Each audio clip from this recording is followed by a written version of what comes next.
Wow, wow, wow, wow. All right, y'all. Let's get to it. So Andy Ruiz has shocked and destroyed Anthony Joshua in a seventh round TKO in Madison Square Garden that took place last night.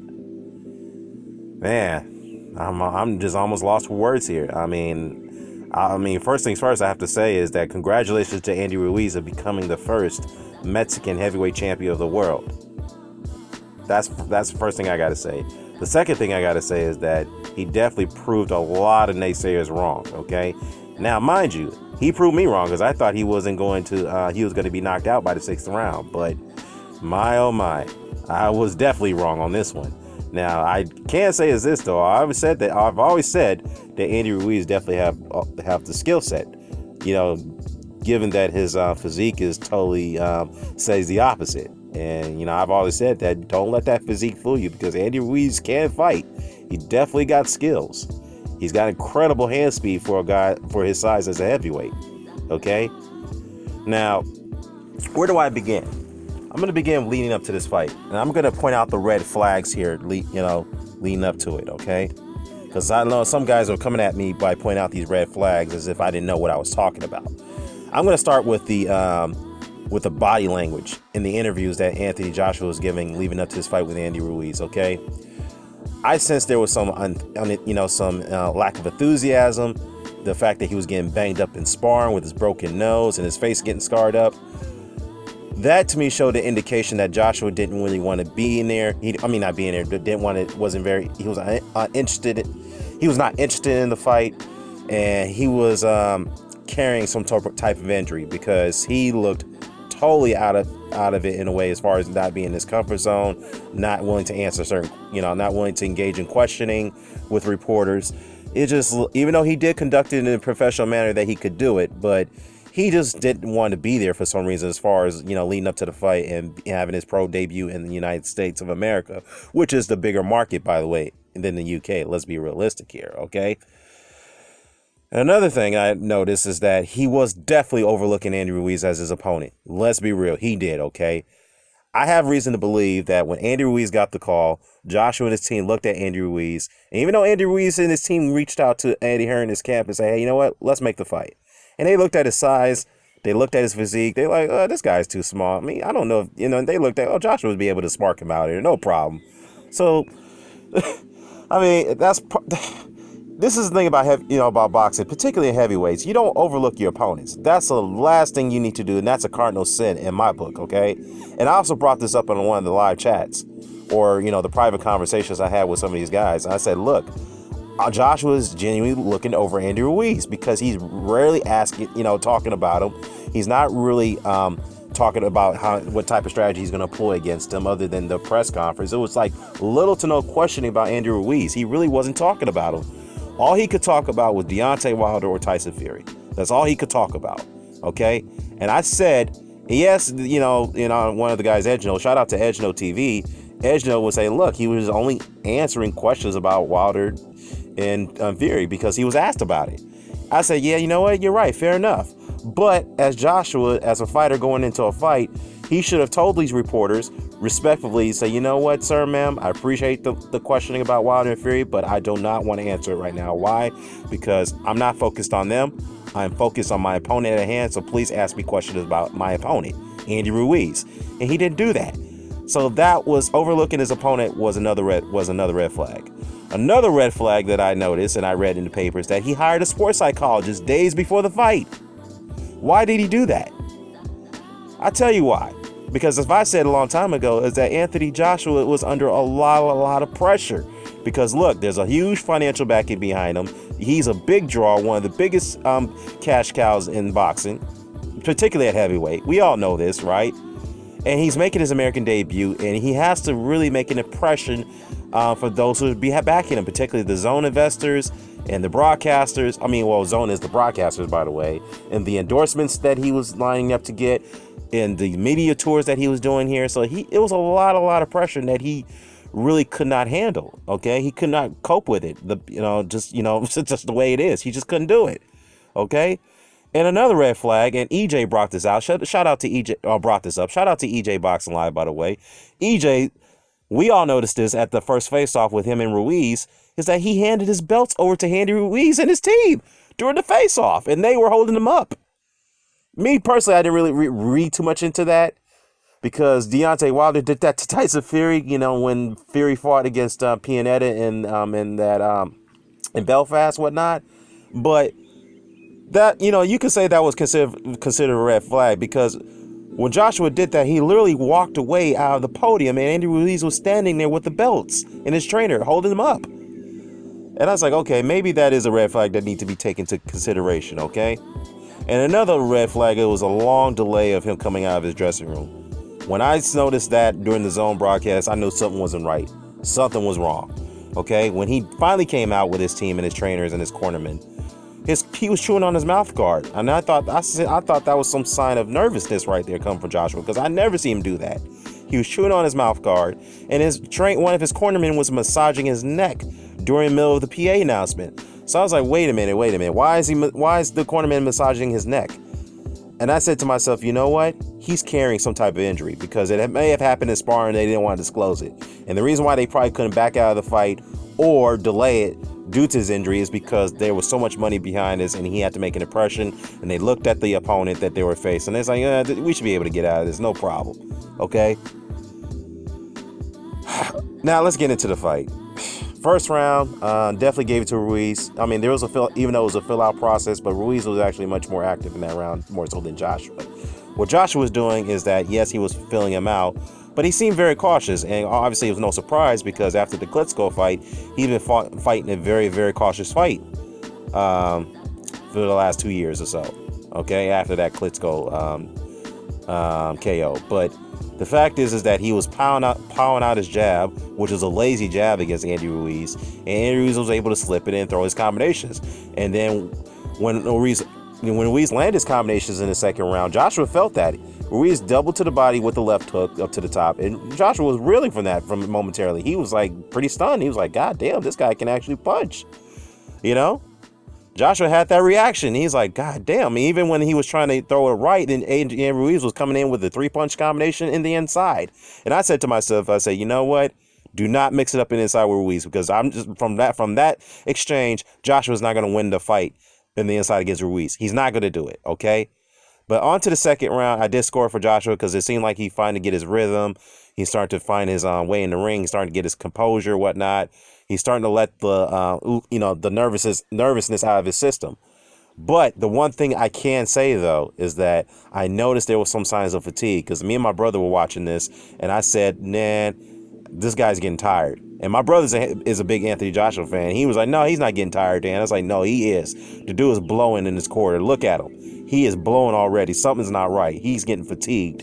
And lo and behold, the third round, there was an exchange in the inside, and Joshua won that exchange, the only exchange he won. He caught Ruiz with a powerful left hook, and he dropped him very, very hard.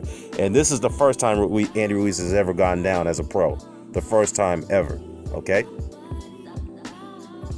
Now, as Ruiz got up from the knockdown, he regained his composure. He didn't look hurt, so he actually relaxed. He stayed, what's the word I'm looking for?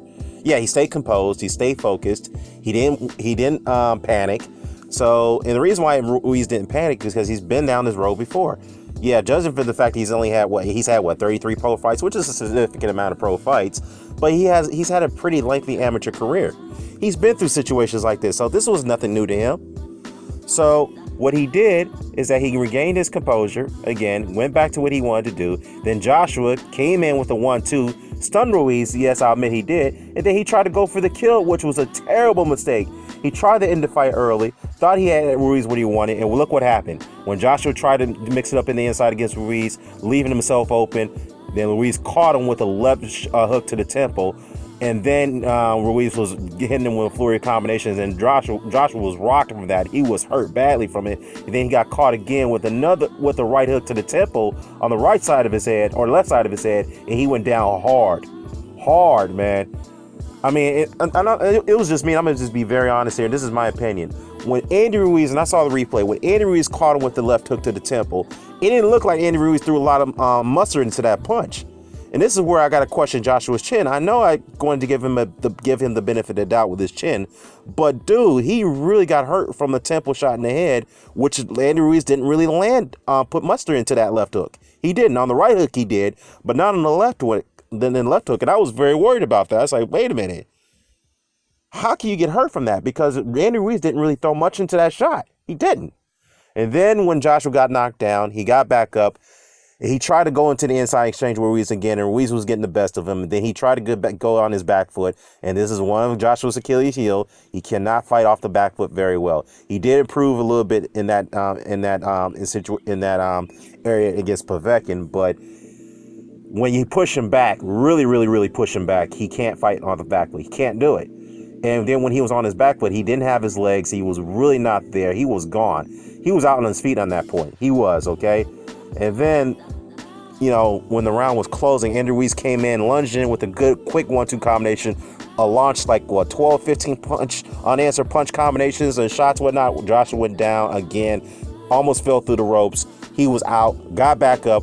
The referee, by the way, gave him the benefit of the doubt in this situation because the referee asked him to come to me. Joshua didn't respond by coming forward, but when the bell rung, he barely took 2 steps, but when the round ended, he stumbled back to his corner and he was out on his feet. And Rob McCracken was trying to get him, trying to create some type of urgency in him, whatnot. But going into the later rounds, I gave at least Joshua one more round other than the second round. I think it was the 5th round, I think, when he landed a good 1-2 combination and he tried to go in to kill against Ruiz again, and then he almost got caught when he tried to do it, and then he went back, which is a smart thing to do, but he still didn't have his feet underneath him. He didn't. In one of those rounds, I think it was the 6th round, I believe, when Ruiz actually won that round and might obviously dominate that round to an extent, he hit Joshua with a very blister combination, punches that Joshua didn't see, okay? He hit him. He gave him a hard body shot, which really had Joshua reeling, and he was hurting badly. He was really reeling back. Okay, he didn't really want to. He had his hands down. He was too upright, and once again, Anthony Joshua did not show any head movement. I was screaming in the through the through the TV, and I was like, wait a minute, where's the head movement? Where's your fucking head movement? The only time Joshua showed the head movement was that he ducked out of a monster's left hook that Andy Ruiz threw at him. And Andy Ruiz missed him with that, because that would probably been over from that point. But when he got hit with that shot and he went back to his corner, Robert McCracken was giving him instructions and whatnot, and Joshua was like, okay, what shot did I got hit with again? And he's like, I'm not feeling right. Something's not right. And when I heard that, I was like, okay, something's not right. This fight's going to end pretty soon.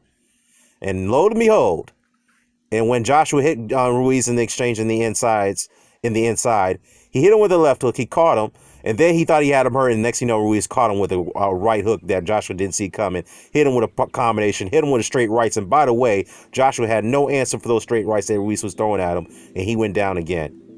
Spit out his mouth guard, got back up. And then he tried to, mix it up again the inside with Joshua, which is a terrible mistake. He should have just, tried to take the round off and recover, but he didn't. He thought he had Ruiz reeling with a hard jab, and then Ruiz hit him again with a blindsided with a counter hook, and he went down again.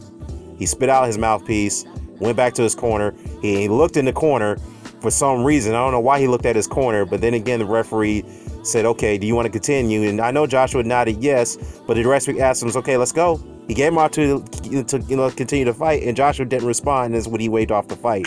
And from that standpoint, that's where it led to the speculation that Joshua quit. This is one thing I got to say about this. Did Joshua quit? Did he quit? Yeah, he quit. Okay, he quit mentally, because when he walked back after that 4th knockdown, when he walked back to that corner, he looked at his corner man, and I think he was looking for them to throw in the towel, because he didn't want to say he quit, so that way he didn't looked embarrassed in a way. But with him not responding to the instructions by the referee, that just gave me the indication that he wanted to get out of there, because he knew in his mind that I'm not going to win this fight. I'm taking a very terrible beating. Believe it, you can guys, some of the Joshua fans can, fanboys, I got to call them, can be in denial about this, but he took a very bad beating in there, okay? There was no way he was going to win that fight, and there was no way he could continue in that state, because he literally was gone. He was gone, okay? And when the referee stopped the fight, Joshua was being gracious to Ruiz. He was smiling. He was happy. he took the loss like a man, which he should do, and I do commend him for that. But the one thing I did notice too is that my brother, I should say, noticed that, you know what, as a Joshua fan, it seemed like he didn't want to be there, and I'm very disappointed. And my brother could be right, because from his body language, it seemed like he didn't want to be there, and he seemed very relieved that he lost the fight. Why do I say this? Because one, not only Eddie Hearn mentioned this during the interview, I also noticed that he was very happy that he lost the fight, because now the pressure is no longer on him to keep those belts. All right. And the one thing I have to say is that Joshua's probably so relieved to the point, and this is the reason why, people, Eddie Hearn, mentioning that, you know what, we're going to have to take an immediate rematch. It's going to have to be in the UK. And I'm saying to myself, why take an immediate rematch? Why? Joshua's not going to win that fight if this is an immediate rematch. He's not going to do it. I just can't see how. This is a bad stylistic matchup for him, okay? And also, when Joshua asked about that, he said, yeah, I'll take it, but I'm not sure if it's going to be immediate, okay? Now, by that line of answering right there, I have reason to believe, and I have been proven wrong before, is that we won't be seeing Anthony Joshua for a long, long while. He's going to take a long, long, long layoff, and he's going to have to rethink his career. And from this standpoint, he probably may consider retiring at this stage, because he's going to say to himself, he's like, look, I've made so much money already. What's the point for me to continue? I've been a champion for a long while now. Why do I have to continue this? Now, to me, I think he should continue his career. I think he'll be back. But again, I don't think he'll be back anytime soon. He won't. He just took a terrible beating. Now, some people are going to say, well, the upset, in regards to the upset, some people are comparing this to Mike Tyson's upset loss over Buster Douglas.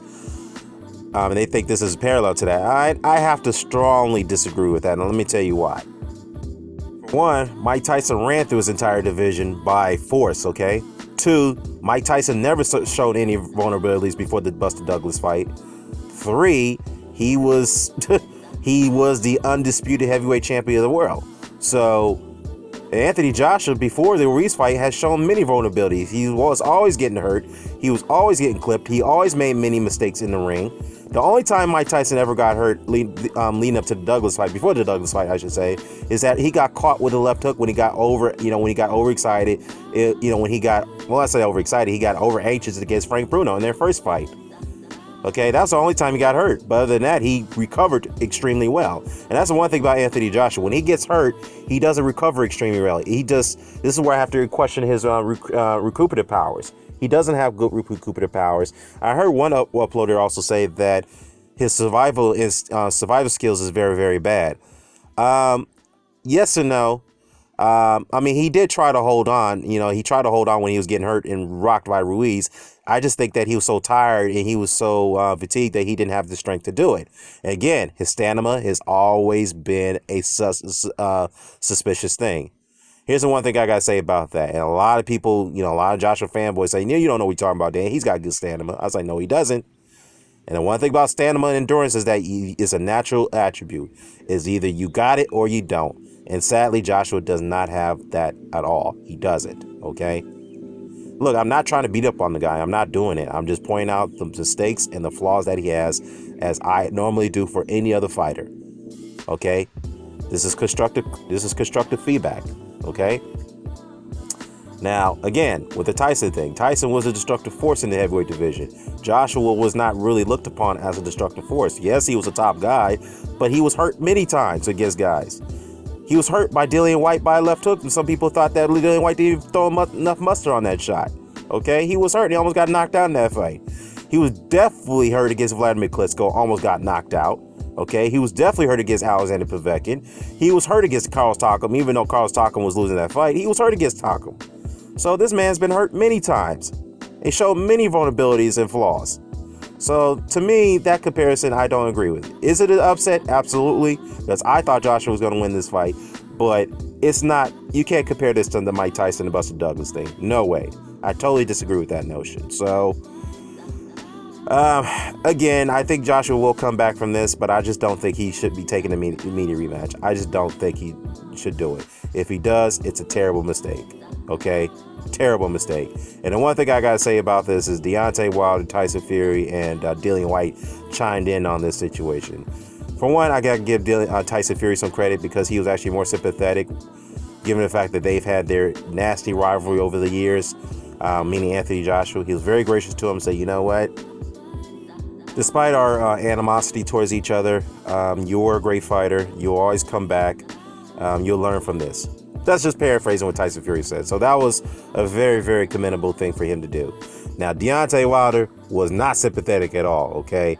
He really laced in or went in at Anthony Joshua, called him you're not a true champion. You lied about me, and you tried to defame me, this, that, and the third. And Wilder have every right to feel that way. But at the same time, man, as a Deontay Wilder fan, I just don't like Deontay doing that, man, because you kicking the man while he's down. That's just not cool, man. Not cool at all. That's, of course, Wilder playing the villain as he is, right now to the boxing public, which is working to increase his profile. Yeah, people are not going to like that. He's actually going to attract more haters for that comment. Now, the one thing I did not see is that, a lot of people did try, kind of chime in on Wilder going at him for doing that, which rightfully he should. He should be getting a lot of heat for doing that. But the one thing I did not see is that Dillian Whyte getting heat for what he said, because Dillian Whyte himself was not sympathetic towards Joshua. You know what he did? He retweeted a quote from someone else, I believe. And this quote says, "This is what happened when you don't have any drugs in your system." Now it was an indirect shot at Anthony Joshua, accusing him being on PEDs throughout the course of his career. Okay, now he's not failed a drug test, but we can't turn a blind eye and not to believe that he's on something. I believe he's on something, but until he's innocent until proven guilty, yes. Okay, just like I think any other heavyweight's on something. But the fact is that Dillian Whyte went at him very hard with that indirect shot. Okay. But speaking of those guys, okay, and Deontay Wilder, you gonna get it, bro. You gonna get it right now, because first of all, if this should have been you in there that night, not Andy Ruiz, okay? Now you and your team and Joshua's team, you guys both need to be blamed for this, because you guys should not have allowed or agreed to marinate the fight. You guys should not have done this, okay? And this is what I feared, because after what we saw, what happened at 154, I feared this was going to come to fruition at heavyweight. I feared it, okay? Listen to my chat that I had with Ring IQ. Shout out to Ring IQ, by the way. We both mutually agreed that this was more likely going to happen the longer both sides is going to marinate the fight. Let's be real, okay? That should have been you in there, okay? And number two, Dillian Whyte.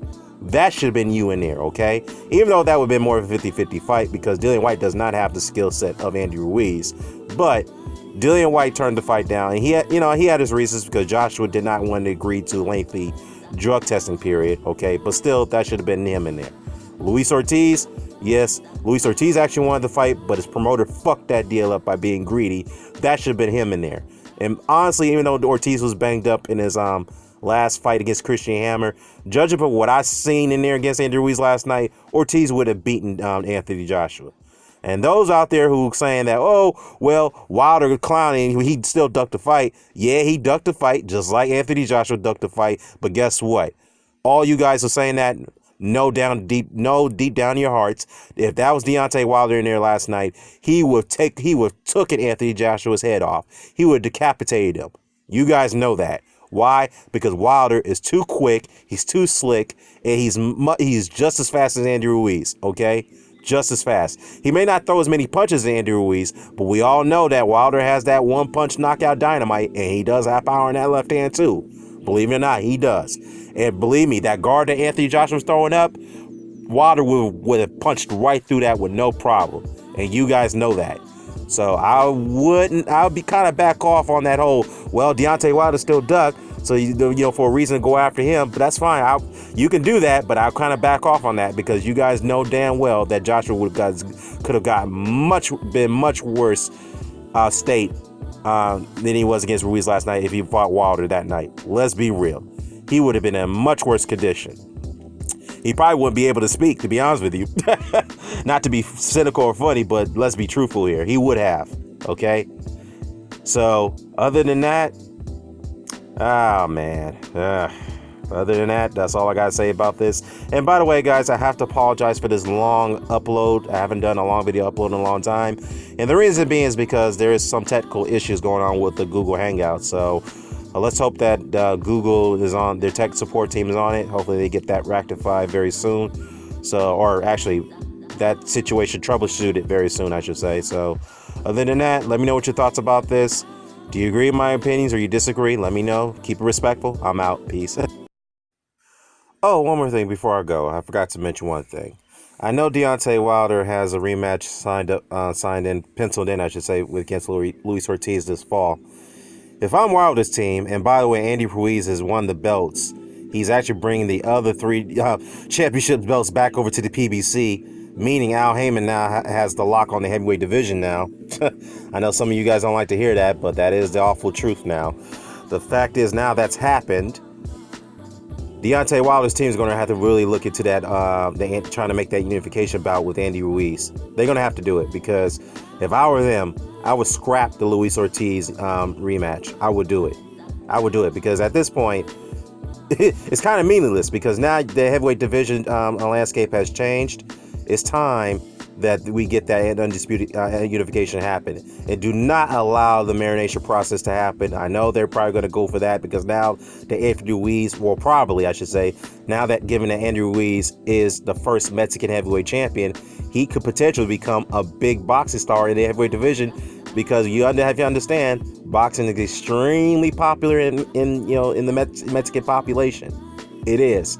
So they're going to probably run with that situation and probably perhaps put on Wilder versus Ruiz on Cinco de Mayo, which go up against Canelo on the zone, which could be very, very dreadful for them for the unification undisputed heavyweight championship. But anyway, let me know what your thoughts about this. I'm out.